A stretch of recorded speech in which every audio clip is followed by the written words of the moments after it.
Hello and welcome to Fireside Fairytales. My name is Rory and you are watching the Varietal Literature YouTube page.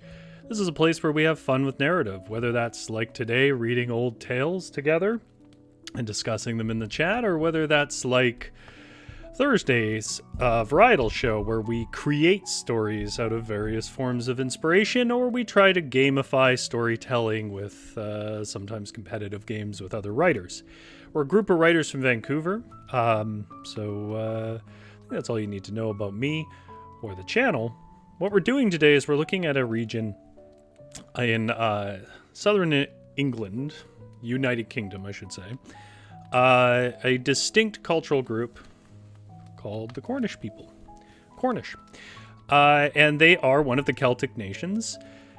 And we are going to look at a book of stories, of 3 selections from a book of stories from North Cornwall Fairies and Legends. Again, all my books come from Project Gutenberg. If you would like to read them yourself, you can seek them out there.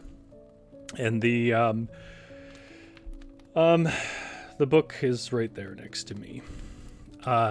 So, Cornwall, of course, like I said, a distinct region on the Isle of England, in the southern half. We're going to look at stories from fairies and legends, fairy tales and legends from Cornwall. Now, we've done this before, and it was hands down the least watched video, which isn't to say it was unpopular. Like, there's a big difference. Sometimes high view count videos are very unpopular because they basically, YouTube tells me no one watched it all the way through. That was not the case with the Cornish one last time, which was about, I think it was titled something like A Piskey Finds Its Laughter. Piskies are Cornish fairies, sort of. Kind of leprechauns, kind of fairies, kind of elves in the small sense. Hi, GS. But they factor largely into the stories that we're going to read today. So it is worth it to know about Piskies a little bit. We're going to read 3 different types of stories, really, today.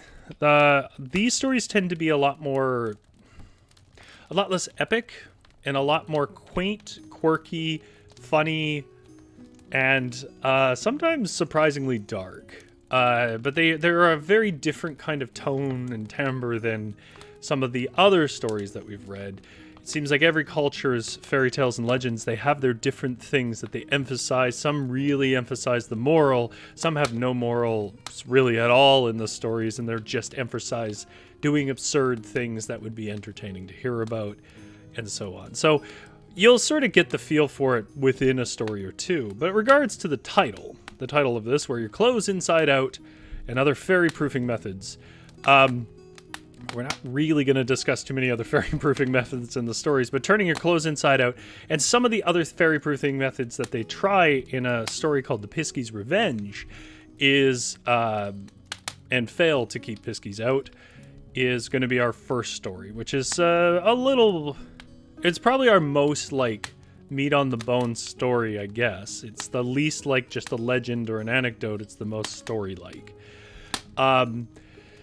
Then we're going to read a story called The Impounded Crows, which is about what might very well be a real phenomenon, which is that when farmers were going to church on Sunday mornings, crows were stealing their crops, and how a particular priest in the area dealt with that so that people would still go to church.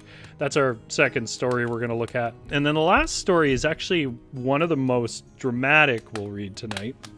And that's usually how I layer these. Sillier, lighthearted, more fun, higher-paced stuff up front. And then the people who are more committed to hearing a story in the later half. So the last story I won't really give anything away about. I will just say that it is a more tragic story of magic and the foolishness of men, if that means anything to you. So, that's what we're doing tonight. If you've never heard this before, this place, or been on this channel before, yes, exactly, GS. That's what I was saying on Twitter today. GS says, oh, next time I accidentally put something on Inside Out, I'll say I did it on purpose to fairy-proof. Yes, say you did it to protect yourself from the Piskey lights, which we're going to find out about. Anyways, that's enough blibbity-blabbing from me. Oh, by the way, if you are the kind of person who comes in and you're like, I just want to hear this story, I want to go to where I want to, check the description if you're not watching this live. I mean, for me, it's live. It will have the stories that I just named and when they start. So if you just want to jump ahead to the stories and you don't want any discussion or any of this, just click on the time. So, our first story is called The Piskey's Revenge. None of these really have a specific author beyond the author that we saw at the front, which I am not going to remember the name of, so I may as well go back. Getting ahead of myself here. Ennis Tregarthen. This is from 1906. This is called The Piskey's Revenge from North Cornwall Fairies and Legends. Again, Piskies are a Cornish version of elves, leprechauns, fairies, those kinds of concepts. Once upon a time, so the old story begins, there were an old man and his wife called Granfer and Granny Nankiville, who lived on a moor, and a small granddaughter who lived with them. Jennifer was the name of the little girl. She was a small brown child, brown as a Piskey, her grandfather said, but brown as she was exceedingly pretty. Her lips were as red as the reddest of berries, and the glow on her cheeks matched her lips. Her grandfather was a turf cutter, and most of his days had been spent cutting turf on the Cornish moors. When this old man was between 60 and 70, he cleared out a whole bog, which happened to be a Piskey bed. The Piskies never liked their sleeping places to be disturbed, and when they found out Granfer Nankiville had done it, they were very angry, and set up Piskey lights to lead him astray when he came home. So just so you understand, there are lots of different versions of the legends of lights over bogs, will-o-wisps, and so on. And the pervading theme is that they are, whoever puts them there to lead people trying to get home in the night into bogs where they can't get out and they die. So they're trying to kill him. But they did it in vain, as far as he was concerned. The old turf cutter was very learned in Piskey's wiles, and never ventured out across the moors without wearing one of his garments inside out. And this made him Piskey-proof, which means that the Piskies had no power to harm him or to lead him out of his way. But the sly little people knew a thing or two as well as Granfer Nankiville, and when they found out that their Piskey lights failed, they set their sharp little wits to work to do him harm in some other way. After much watching, they discovered that the old turf cutter had a weakness for sweet things, and the greatest treat his wife could give him was sugar biscuits of her own making and a big plate of junket. They also found out that Granny Nankiville, whenever she made these delicacies, put them overnight in her spence for safety. Spence is just a cupboard.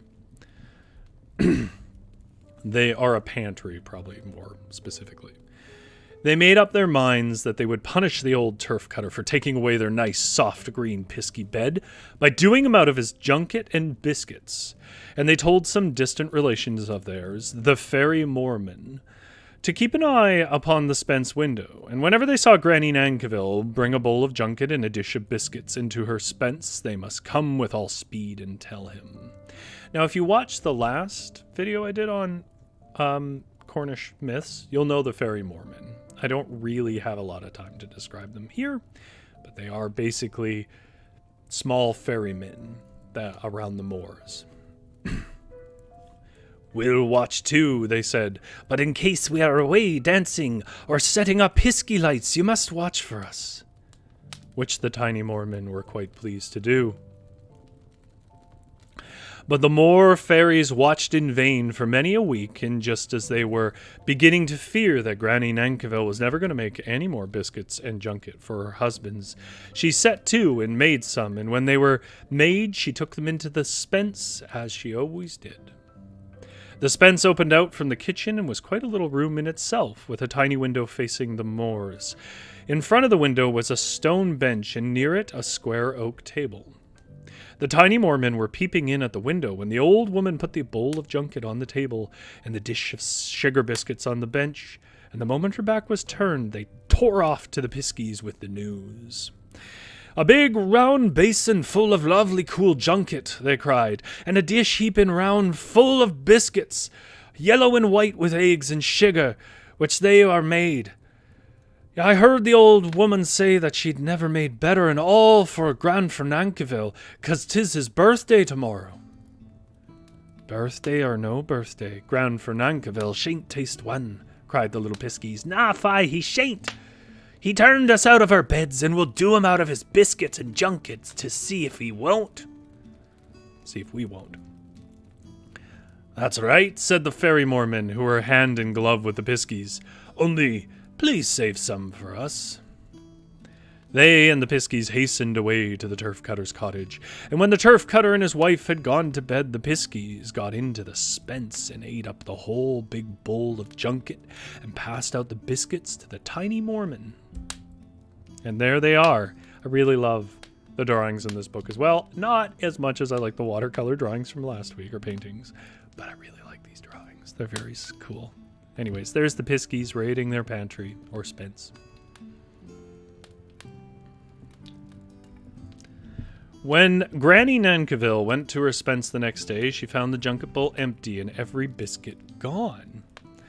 She said she could not imagine who had taken the things, but looked suspiciously at her little granddaughter Jennifer. "The cat must have got into the spence and done me out of my birthday treat," said the old turf cutter. "You must shut the spence window next time you put a junket in there." "But the biscuits have gone as well as the junket," said the old woman, still looking at little Jennifer. "Cats have no liking for sugar biscuits, that ever I heard tell of." The next time Granny Nankivell took biscuits and a junket into her spence, she shut the window, and also the door, and when she got up the following morning and went to see if they were safe, lo and behold, the junket bowl was again empty, and the biscuits were gone.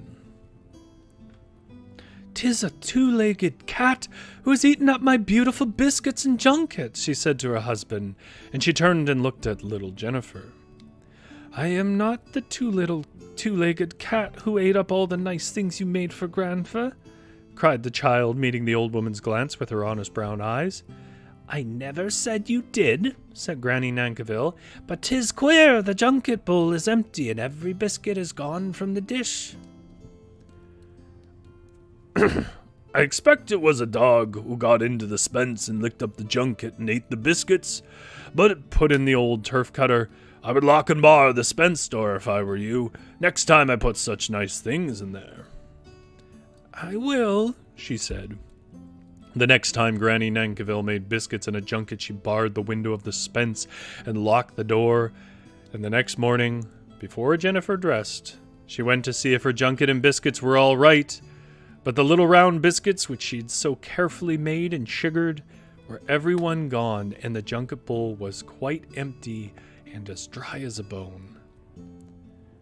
"'Tis our little grandchild that has eaten it all," cried Granny Nankivell in great anger to the old turf cutter. "No cat or dog could get into a spence with the door locked and the window barred."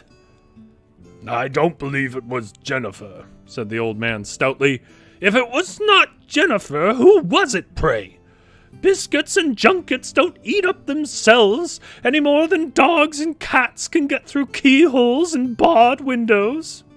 "That's true," said Grandfer Nankivell. "All the same, I'm not sure that our dear little grandchild would not go and eat up the things." "Then who did?" asked the old woman with a snap. "The little Piskeys, I shouldn't wonder," he answered. My great-granny told me they were little greedy guts, and in their days they used to skim the cream off the milk and eat all the cheesecakes she used to make, unless she put some for them outside on the doorstep. Regular little thieves the Piskeys were in her day. Perhaps they haven't learned to be honest yet. There are plenty about now, and little Mormon too, by the tee-heeing and tee-hoeing I have heard lately, waiting, I dare say, to play some of their pranks on me. But Granny Nankivell was still unconvinced, and still believed it was Jennifer, and not the Piskeys, who ate her biscuits and junket. One evening, the old woman put another bowl of junket and a dish of biscuits in the spence, and was as careful as before to bar the window and lock the door, and in the middle of the night, when her husband was fast asleep and snoring, she got up and came downstairs to see if she could find out for certain who it was that ate up her good things. When she came down, whom should she see but her little granddaughter Jennifer, standing by the spence door in her little bedgown. "I am fine and glad you've come, Granny," whispered the child before the old woman could say anything. "I believe it is the Piskeys who've eaten the junket, the things you made for Grandfer. I saw a dinky little fellow, not much bigger than your thumb, go in through the keyhole just now. They're having a fine time in there anyhow." As her grandmother looked at her oddly, "If I were you, I'd look through the keyhole and see what they are doing." And through the keyhole the old woman looked, and saw, to her amazement, scores and scores of green-coated little men, whiskered like a man, on the oak table, standing round the junket bowl, ladling out rich, thick junket with their tiny little hands, and half a dozen other little chaps were up on the windowsill, passing out her delicious sugar biscuits to the tiny Mormon, who were even more whiskered and bearded than their distant relations, the Piskeys. By their faces they were all greatly enjoying themselves, and at the expense of Grandfer Nankivell, the turf cutter. Granny Nankivell was so astonished that she lost her mouth speech, but when she found it, her old voice shrilled through the keyhole, "Filling your little bellies with the junket and biscuits I made for my old man, be?" she cried. "I'll wring the necks of every one of you, is fie, I will!" The woman spoke too soon to carry out her threat, for she had no sooner spoken than the Piskeys vanished, the tiny Mormon as well. And where they went she never knew. But her husband told her the little rascals were still in the space when she could not see them. "They have the power to make themselves visible or invisible, whichever is most convenient to them," he said. "They've done you out of your biscuits." "They've done you out of your biscuits! And junket a good many times, anyhow," cried the old woman. "Yes," said Grandfer Nankivell, "they have. And as I did away with the Piskey beds, we are quits. I only hope they will be of the same mind and won't come any more to eat up those nice things you make for me. I am quite longing for a plateful of junket and one of your sweet biscuits." Whether the Piskeys thought the old turf cutter was sufficiently punished for clearing out their sleeping places, or whether Granny Nankivell's threat to wring their necks frightened them away, we cannot tell. At all events, they and the tiny Mormon kept away from the cottage on the moor, and whenever the old woman made sugar biscuits and sweet junket and put them in the spence, no two-legged cat, Mormon or Piskey, ever ate up those specially made dainties, and little Jennifer's honesty was never doubted again. GS says, "If we see a raccoon peeking in your window behind you, we'll let you know." Do you like my window? That is definitely real. That was the Piskeys' revenge. That is the end of the story.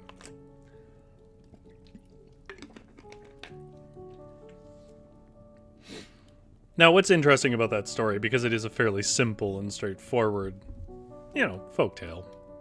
Like I said, folktales tend to be borderline anecdotes with magic. Is what it tells us about sort of the lore of Piskeys, right? There's all these sort of weird little rules and interesting rituals that you do, and conceptions about these mysterious people that aren't necessarily evil, but aren't necessarily good. And I do find it interesting that in the mind of a Piskey, their first thing was to attempt to murder Granfer. And when they couldn't get him to do that in the way that they do it, their next thing was, we'll just steal his cookies all the time. And I think that's hilarious. GS says, I want junket now. It's not that hard to make. Okay, so the next one we're going to talk about is also about pesky little things, but they're of a real nature. We're going to read about the Impounded Crows. I guess if you're still here, you probably are interested in the crows, and I won't spoil the story any further. But the Impounded Crows, again, is a short, sort of funny, not in like huge punchlines and great laughter, but just sort of silly, little anecdote style story of a boy and a crow. And the last one, I think, is, like I said, the last story, I think, is probably the most... If you were going to write a story based on a Cornish myth, I think the last one is where you will find enough meat to do it. Like if you were going to adapt a legend into modern context, which people do all the time. I was just reading today, actually, a comic book of Thor, which I think everybody at this point knows is a Marvel comic character. But this one in particular was a wonderful gift for Christmas. And this one in particular was actually fairly true to the lore. I actually have to say that Marvel is pretty good with the lore on like Thor and Loki. I mean, they make adjustments so that they can make their own stories, obviously, but they're actually pretty true to things. Yeah, it was just another reminder to me of how people tell and retell these stories in different forms, sometimes more veiled than others. But I think if you were going to pick a Cornish tale to do that with, I think the last one is the one you would do it with, not so much this one. But this one is fun. This one is called The Impounded Crows. I'll just read it for you. This is from North Cornwall Fairies and Legends again. This is The Impounded Crows. A small boy called Jim Nancarrow was sitting one day eating a pasty on top of the Crow Pound, a large enclosure built on a common by the far-famed Saint Neot to impound the pilfering crows of the parish that bear his name. By the way, food is constantly comes up in these stories, and when I had read this story originally, it immediately made me want to have a Cornish pasty. If you've never had a Cornish pasty or never seen it, you have not lived your life properly, and you need to correct that. Jim was the son of a thatcher, and he was waiting to accompany his father to a distant hamlet to help him thatch a cottage. Thatching is like how you build walls and roofs in that time. He looked a nice little lad in his clean white smock and nankeen breeches and soft felt hat, much worse for the wear, shading his bright young face and clear blue eyes.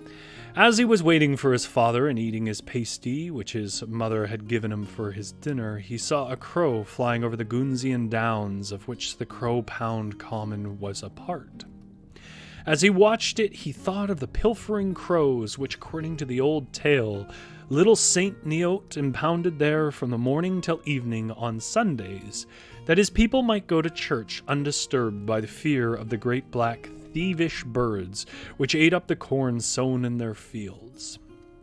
Jim had often heard this story from the old people of the parish whenever he saw a crow. He wondered if it were a relation of the wicked crows their patron saint had impounded. The crow that the boy was watching was flying in the direction of the Crow Pound, and when it came near it, it alighted atop the wall quite close to the lad.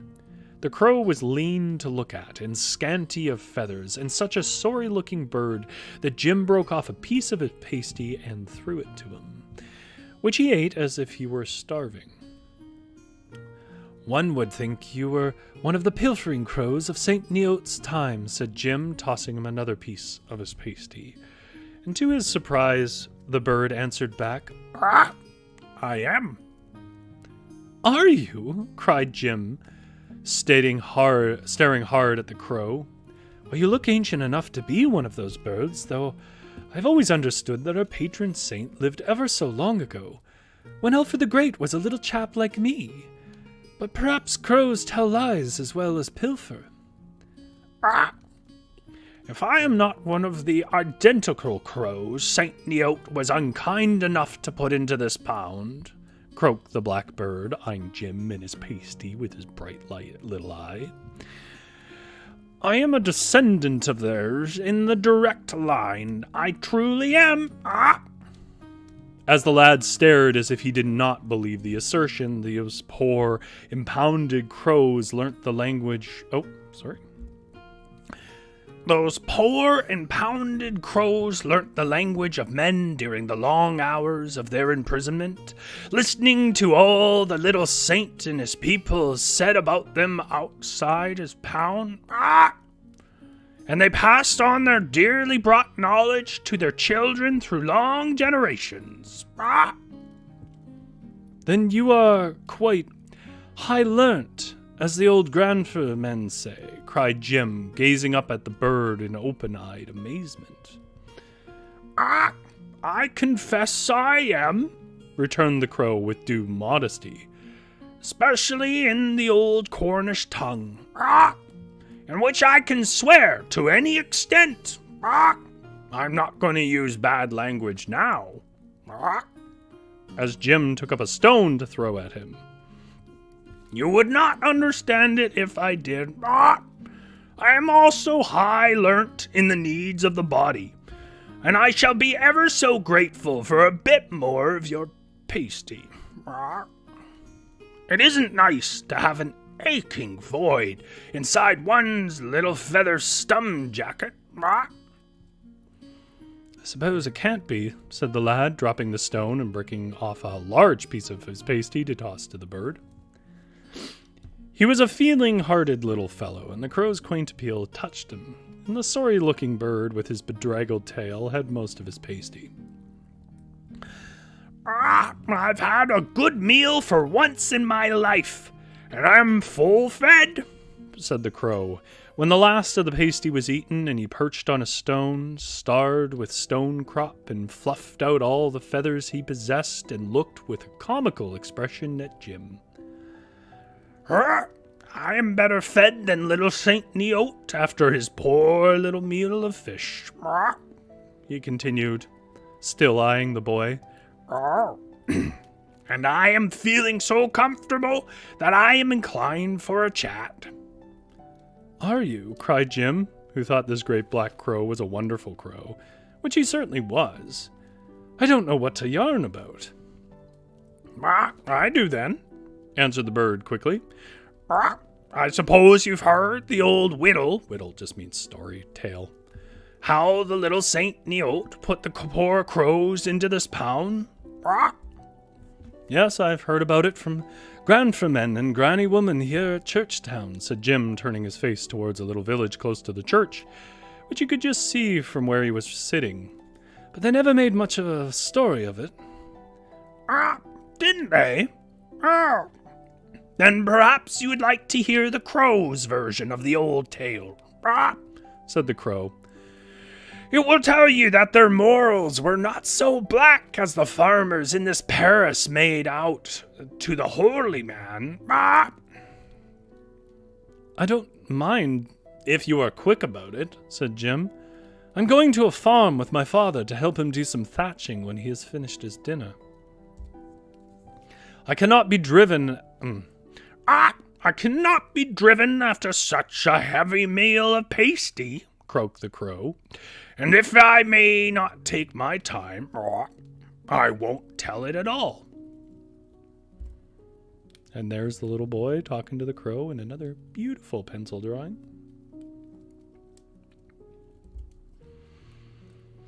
As you like, cried Jim with fine indifference, but the bird was anxious to tell the whittle, and he began. We crows always considered it within our right to take what we could, said the crow, and pilfering, as the farmers hereabouts were pleased to call it, was the only way crows had to pick up a living, and they watched their opportunity to take what they needed to satisfy their hunger when the farmers were not about. But back in those faraway days when Saint Neot dwelt there to try and make people good, times were dreadfully bad, especially for crows. The people were all tillers of the land in those days and lived by the sweat of their brow, as crows did by their pilfering. There was no other way to open them. And the farmers had their eyes on the land and on us, poor hungry birds, from dawn to dark. Except on the rest day. That's Sunday, if you don't know. Church day. And the only chance the crows had of filling their stomachs was on Sunday, when the people went to church. There you go. I explained the thing he did. The starving crows look forward to Sunday as only poor starving birds with empty crops could. And the moment one of the elder crows gave the signal, which he did in the crow way, they all flew off to the corn-sown fields and had a regular feast. My word, and didn't they feed? They picked out with their sharp beaks every grain of corn they could find. When the farmers found out the hungry crows had eaten up all the corn they'd sown, there was the black man to pay, and the poor crows were anathematized from one end of the parish to the other. I'm gonna go out on a limb and say more than half my audience doesn't know what anathematized means. Anathema is like contrary to the church, kind of. It means like forbidden, not forbidden, villainized. You could probably just use villainized here. The farmers resowed their fields, but they took good care to watch and see that the crows did not rob them of their toil. And they were always about the corn-sown land, Sundays as well as weekdays. And the crows had to go supperless to bed, and little Saint Neot had to preach to bare walls. The saint was greatly distressed at his people's neglect of their religious duties, and he told them how wicked it was to stay away from the church. The people said they were sorry, but declared it was the fault of the pilfering crows. "The pilfering crows!" cried the holy man. "What have the crows to do with you stopping away from the house of God?"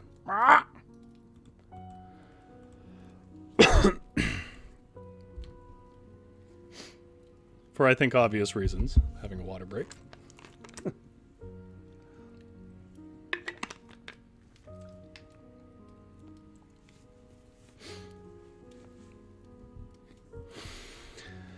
"Everything," answered the farmers.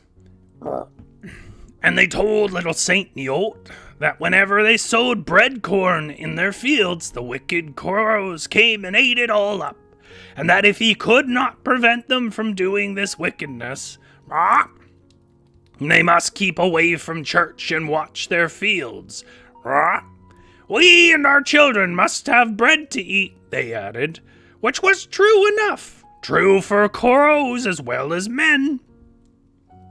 The holy man was very much grieved to hear the cause of their not coming to church, and he said he would devise some means to prevent the crows from robbing the fields whilst they were attending to their worship. Saint Neot was as good as his word, and it was noised about in the parish that he was building a great square enclosure of moor stone and mowed about half a mile from the church. And when it was finished, he told his wondering people it was £1 for crows, which he meant to impound on Sundays, from dawn till dusk, so that farmers might come to church and worship without having their minds disturbed by fear of those black little robbers eating their corn. There was fearful to-do among the poor hungry crows when they learned what St. Neot had done. Although they knew they were within their right to steal when they were hungry. And they were always hungry, poor things. They were sorry they ate up the corn the farmers had sown, and every crow looked forward to the coming rest day with fear and trembling. Sorry. Itchy nose, for some reason. Well, Sunday came as Sundays will, continued the crow, and before the sun had risen, little St. Neot had made known his will to the crows that were to come to be impounded. And such power had the saint over beast and bird that the crows had no choice save to obey. And long before St. Neot's bell rang out to call his people in the little church, which he'd built for them by the aid of his 2 deer team and 1 hare team, all the crows in the parish came as they were bidden to be impounded in the crow pound. And my gracious, what a lot of them came! There were crows of all sorts and conditions, all stages and sizes. They were great-great-great-grandfer and granny crows. They were great-great-grandfer and granny crows. Great-grandfer and granny crows by the scores. Great-granny crows by the hundreds. Mammy and daddy crows by the thousands, and as for the children and great-great-grandchildren, they could hardly be counted. Even poor little baby crows just able to fly were there. The crow pound was chock full of crows, and all the place was as black as St. Neot's gown. And as for the noise they made, it was enough to turn the holy man's brain. But it didn't. The little saint did not expect to see so many crows. It was certain, though he expected a goodly number, by the enclosure he had made. And the old tales say when he saw so many birds, he exclaimed with uplifted hands, "My goodness, what a lot of crows!" And he looked around at this great assemblage, all in respectable black, in open-eyed amazement. The people who came flocking to church when they heard that the crows were safe in the crow pound were almost as astonished as St. Neot to see such a big congregation of birds. The church was too far away from the pound for the crows to hear the little saint preaching, but when the wind blew up from Churchtown, they could hear the singing. And to show you they were not so bad as the farmers made out to the holy man, they croaked as loud as they ever could when mass was sung, and were as silent as the grave during the time St. Neot was preaching. Every year from sowing time till the corn was reaped and safe in the barn, the crows were impounded every Sunday from early morning till evening whilst little St. Neot lived. Is that all? Asked Jim, who listened to the crow's version of the old tale till it was finished. Yeah, answered the great big black bird with a croak.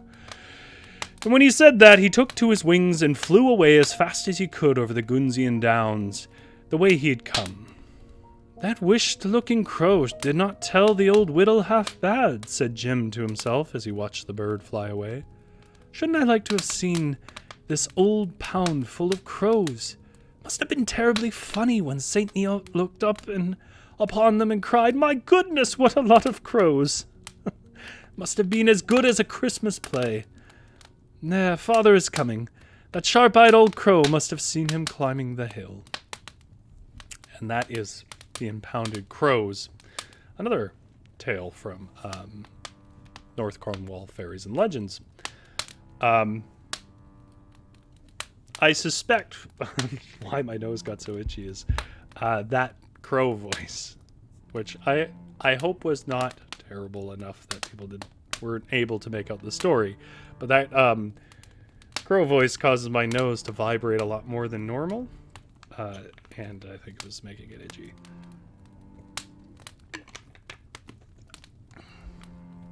Okay.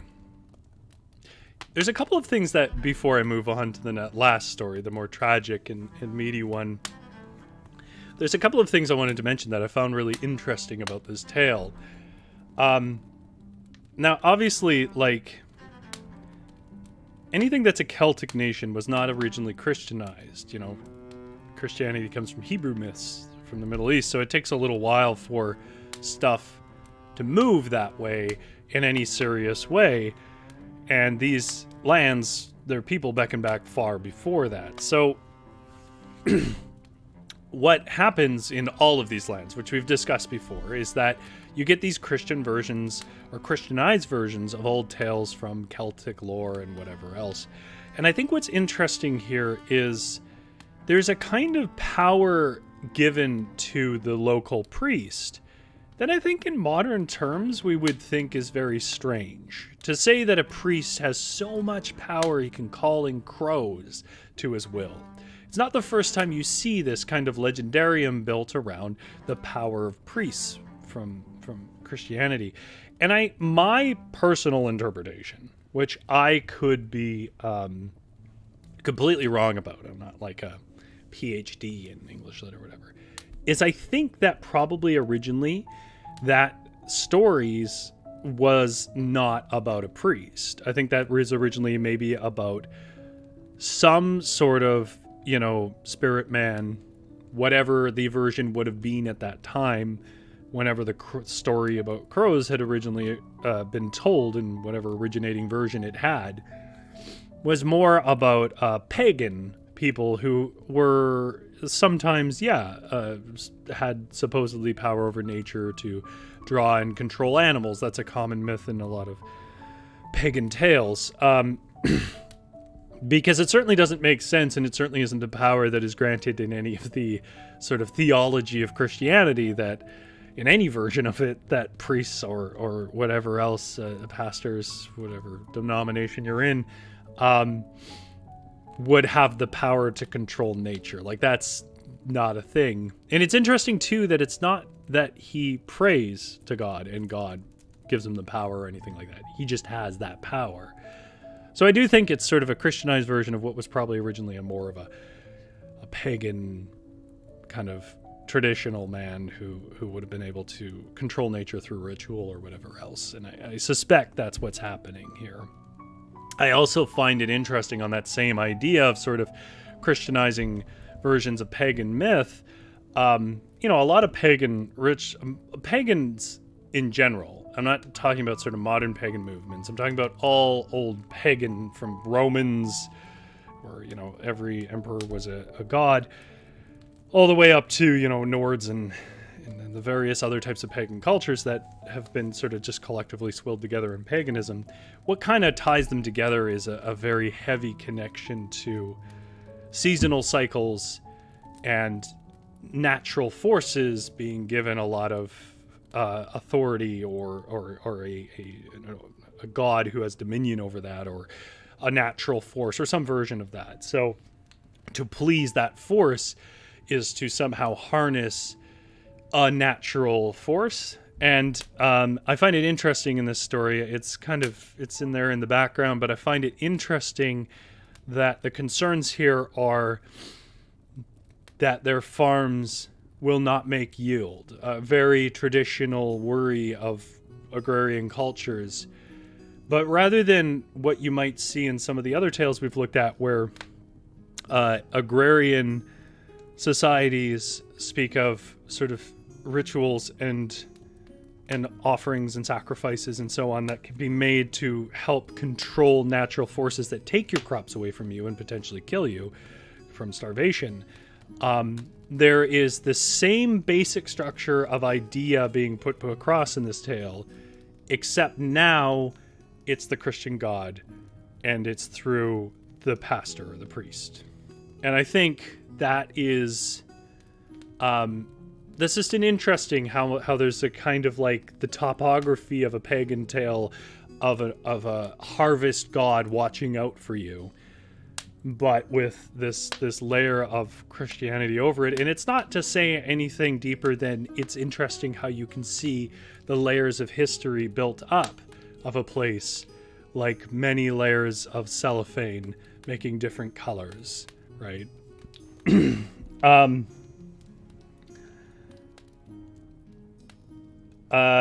would like the drawing as well. That, yeah, it's such a beautiful drawing, isn't it? GS says, written no doubt as a release from the frustration of an overabundance of pilfering crows. Well, yeah, I mean, crows can, I really do like crows as well. GS mentioned they love crows. But also, crows can be major jerks. Because they're smart. They're smart enough to be jerks. They're crazy smart, by the way. If you haven't actually looked into how smart crows are, crows might actually be as smart as us. There's like genuine reason to believe it's getting pretty close. GS says, I know they slapped the priest label on him. Yeah, that's kind of my theory. I think that it feels that way to me. And then GS says, Pied Piper type of guy. Yeah, Pied Piper's an interesting one that we've never read. I'll see if I can dig up a version of that. Pied Piper's a really interesting one because there is tons, well, not tons, but there is some serious reason to believe it is not entirely false. Like, it's not a mythological tale. Whether there's actually a guy that comes along with a pipe is questionable, but possible, because there is evidence that at some point the area that it is tied to, and it's very specifically tied to an area, did, in the time that story came around, suddenly have a lot of children go missing. Now, some people, I mean, I won't go into all of it because I can go into it when I read the Pied Piper story, but interestingly, one theory about it is it might be a metaphor for losing children to disease, or it might be a metaphor to losing children to maybe a violent encounter. But it could just have literally been what it is. I mean, weird things happen. It's many, many years of history. I do think it makes sense to me that the Pied Piper story might be about disease. Okay, so the last one we're going to look at is the Legend of the Padstow to Doombar. And I know that's a lot of words that you don't know. But I promise you, by the end of it, you're going to know what a Doombar is. It's kind of what it sounds like, which at this point isn't very helpful, but you'll see what I mean. There is another stunning picture. Man, why can I no longer get books that have pictures that nice? Just like it's an art gallery in a story. Anyways.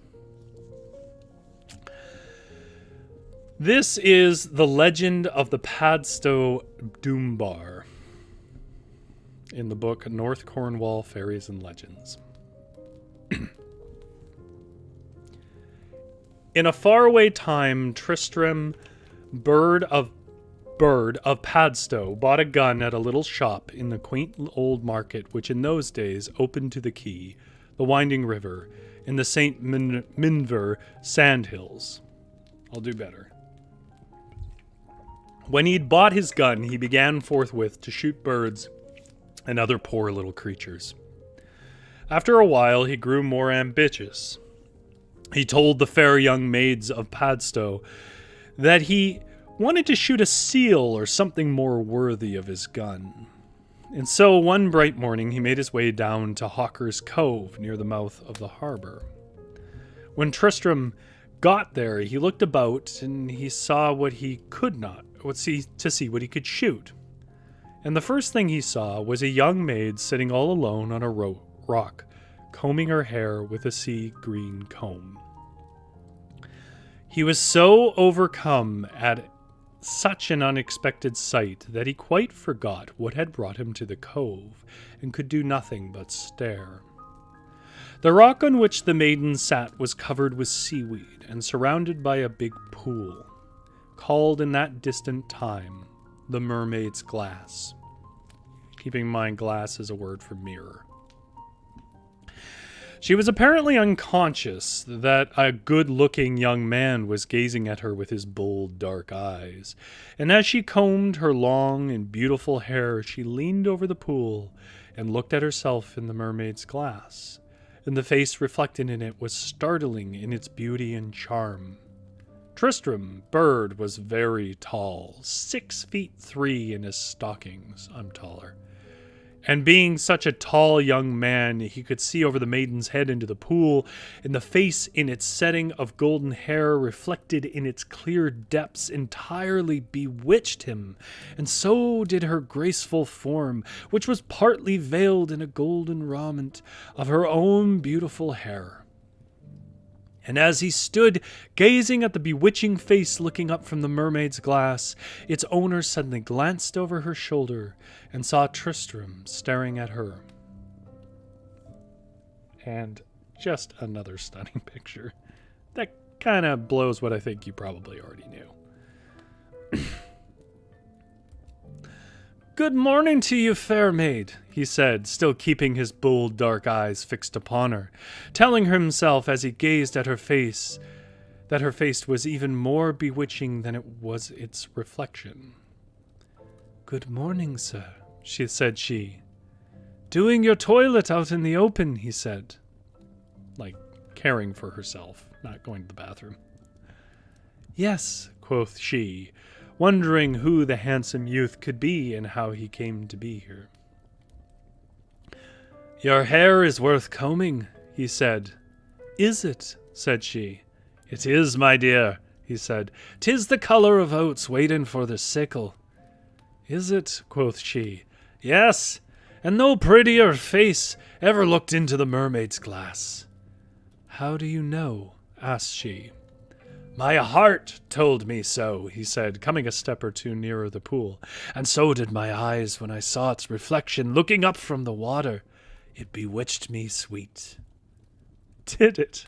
laughed she, with a tilt of her round young chin. "Yes," he said, with an answering laugh, drawing another step nearer the pool. "It does not take a man of your breed long to fall in love," said the beautiful maid, with a toss of her golden head and a curl of her sweet red lips. "Who told you that?" asked the lovesick young man, going red as a poppy. "Faces carry tales as well as little birds," quoth she. "If my face is a tale-bearer, it will tell you I love you more than heart can say and tongue can tell," he said, drawing yet nearer the pool. "Will it?" said she, combing her golden hair with her sea-green comb. "Indeed it will and must, for I love you with all my soul, and I want you to give me a lock of your golden hair to wear over my heart." "I do not give locks of my hair to landlubbers," cried she, with another toss of her proud young head and a scornful curl of her bright red lips. "A landlubber, forsooth," he said, with an angry flash in his bold black eyes. "Who are you to speak so scornfully of a man of the land? One would think you were a maid of the sea." "I am," quoth she, twining the tresses of her hair she combed around her shell-pink arm. "No sea maid is half as beautiful as you," said Tristram Bird, incredulous of what the maid said. "But maid of the sea, or maid of the land, I love you sweet, and I want you to have you as my wife." "Want must be your master, sir," said she, with an angry flash in her sea-blue eyes. "Love is my master, sweet, sweet maid," he said, "and you are my love, and you have mastered me." "Have I?" said she, with a little toss of her golden head. "Yes," said he, "and now that I have told you that you are my love, I want you to marry me. You will give me a lock of your golden hair, won't you, sweet?" "I cannot," said she. "Give me one little golden wire of your hair, if you won't give me a lock," he pleaded, coming close to the edge of the pool. I will make a golden ring of it, he said, and wear it in the eye of the world. Will you? Said she. I will, my dear, he said, but I will not give you a hair of my head, even to make a ring with, said she. Then give me one for a leading string, he said. If you will, my charmer, you shall take the end of it and lead me whithersoever you will. Even to the whipping post, said she. Even to the whipping post, he said. So you will be my fair bride, won't he, sweet? And if you will consent to love me, I'll make you as happy as the day is long. Will you? Cried she, with a warning look in her sea-blue eyes and a strange little laugh. Yes, he said, thinking her answer meant consent. And I've got a dear little house at Higher St. Saviour's, overlooking the river in Padstow town low in the valley. Have you? Said she.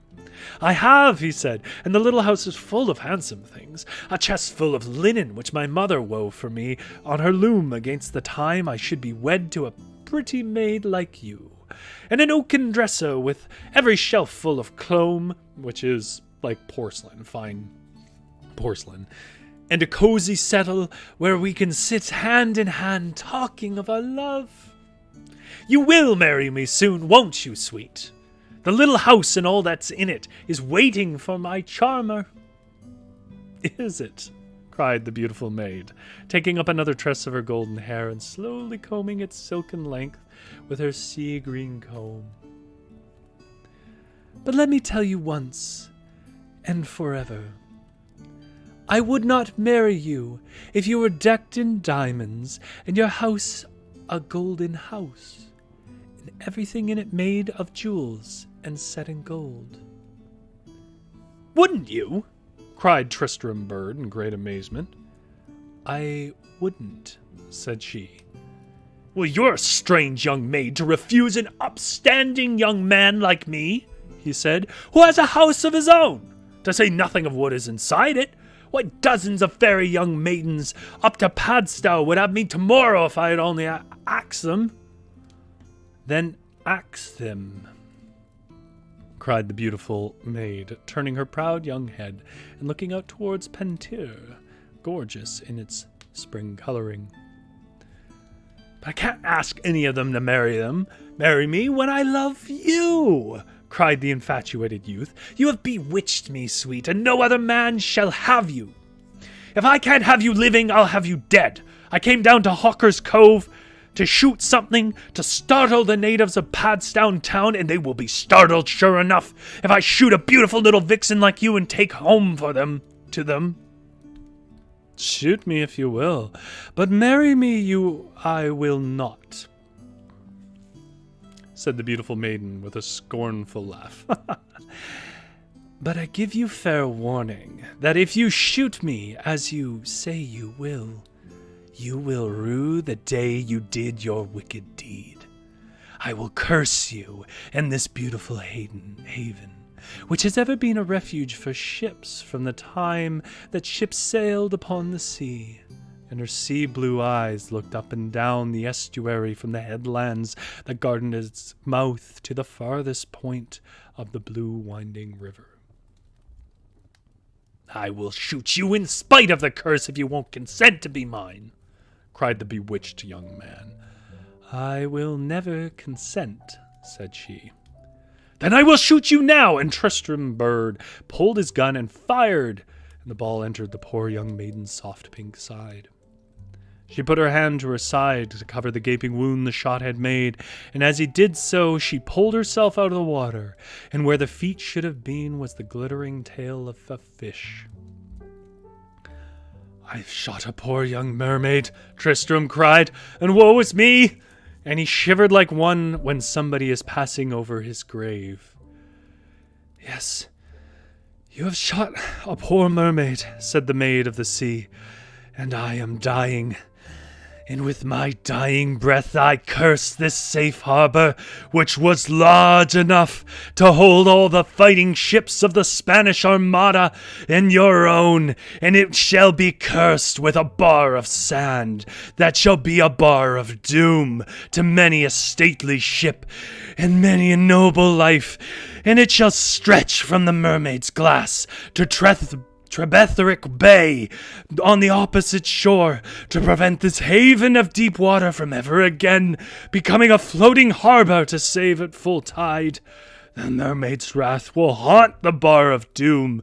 Her dying curse shall bring until your wicked deed has been fully avenged. And looking round the great bay of shining waters, laughing and rippling in the eye of the sun, she raised her arms and cursed the harbor of Padstow with a bitter curse. And Tristram shuddered as he listened, and as he cursed she uttered a wailing cry and fell back, dead, into the pool, and the water where she sank was dyed with her blood. "I have committed a wicked deed," said Tristram Byrd, gazing into the blood-stained pool. "And verily I shall be punished for my sin." And he turned away with the fear of coming doom in his heart. And he went up the cove, and along the top of the cliffs the distressful wailing cry of the mermaid seemed to follow him, and the sky gloomed all around as he went, and the sea moaned a dreadful moan as it came up the bay. When he reached Tregurl's, overlooking the cove, he stood by the gate for a minute and gazed out over the beautiful harbor. The sea, which only half an hour ago was as blue as the eyes of the sea maid he had shot, was full of smiles and laughter, was now as black as ash buds, save where a golden streak lay across the water from Hawker's Cove to Trebetherick Bay. "The mermaid's curse is already working," moaned Tristram Byrd, and he fled through the lane leading to Padstow, as if a death hound was after him. When he reached Place House, he met a little crowd of Padstow maids going out flower gathering. "Whither away so fast, Tristram Byrd?" asked a little maid. "Y'aren't driving a team of snails this time, 'tis plain to see. Where'st thou been?" "Need you ask?" said a pert young girl. "He's been away shooting something to startle the maids of Padstow with." "What a strange new creature did you shoot, Tristram Byrd?" "A wonderful creature, with eyes like blue fire," returned the unhappy youth, looking away over St. Minver's dunes, which towards the Tors. Sorry about that. "A sweet, soft creature with beautiful hair, every wire of which was a sunbeam of gold. And her face was the loveliest I ever beheld. It clean bewitched me." "A beautiful maid like that, and yet you shot her?" cried all the young maids of the Padstow town. "Yes, I shot her, to my undoing, and the undoing of our fair haven," groaned Tristram Byrd, and he told them all about it, where he'd seen the beautiful mermaid, of his bewitchment from the moment he saw her face of haunting charm looking up at him from the mermaid's glass, and of the curse she uttered ere she fell back dead into the pool. All the smiles went out of the bright faces of the Padstow maids as he told his tale. "What a pity, Tristram Byrd. You should have been so foolish as to shoot a mermaid," they said. They did not go and pick flowers as they had intended, but they went back to their homes instead, and Tristram Byrd went on to hire St. Saviour's, where he lived in a little house overlooking Padstow town, nestling like a bird in its nest.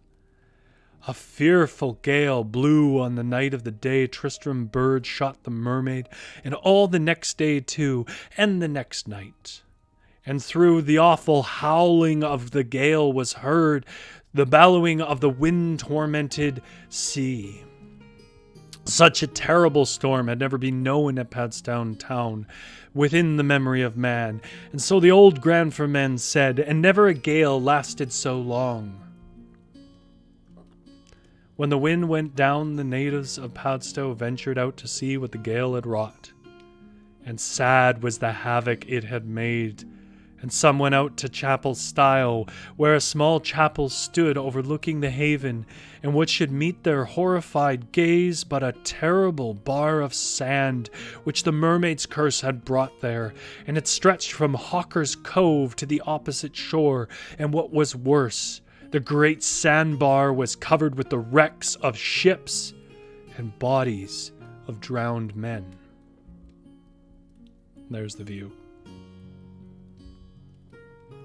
It is the Bar of Doom, brought here by the fearful curse of the Maid of the Sea whom I shot with my brand new gun, cried Tristram Bird, who was one of the first to reach the stile when the wind had gone down. And he told them all, as he had told the Padstow maids, of what the mermaid had said before and after he had shot her. And because of the wicked deed I did, he said, I have brought a curse on my native town, and Padstow will never be blessed with a safe and beautiful harbor till the poor maid's death be avenged. There was a dreadful silence after Tristram Bird had spoken, and the men and women of Padstow town gazed at each other, troubled and sad, knowing that what the youth who had been bewitched by the mermaid's face had said was true, for there below them was the great bar of sand dividing the outer harbor from the inner, and on it lay the masts and spars of broken ships and the lifeless bodies of the drowned.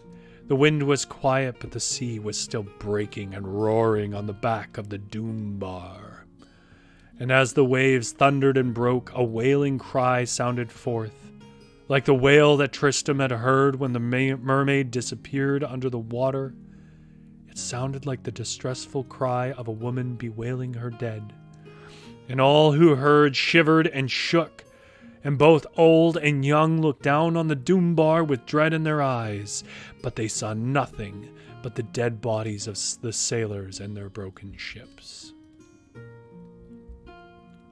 It is the mermaid's wrath, cried an old Granfer man, leaning against the grey walls of the ancient chapel, and she is wailing the wail of the drowned. And mark my words, everyone, letting his eyes wander from one face to another, each time a ship is caught on this dreadful bar, and lives are lost, as lost they will be, the mermaid's wrath will bewail the drowned. And it came to pass, as the old man said, and whenever vessels are wrecked on the fateful bar of sand lying across the mouth of Padstow harbor, and men are drowned, it is told that the mermaid's distressful cry is still heard, bewailing the poor dead soldiers. The end. That is the legend of Padstow Doombar, which is a real thing. The harbor's a real place, and it's my favorite kind of story, which is actually surprisingly hard to find, which is explanation of natural phenomenons in a real place using legendary tales. I love that. It's my favorite thing. It's really hard to find stories that do that. Oh wow, we went long. Well, hopefully that was engaging for the crowd.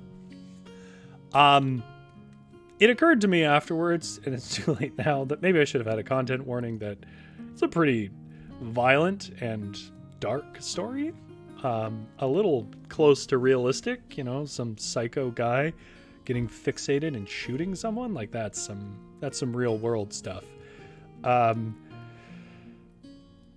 It's weird that the fellow is seen sympathetically. I guess they're trying to kind of play it like mermaids have bewitching power, because that is a thing. Mermaids would draw men to drown is a common story with their songs, their siren songs.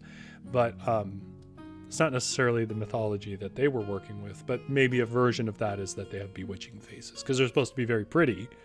And then you climb overboard and they drown you and eat you. If you don't know, that is the traditional mythology of mermaids.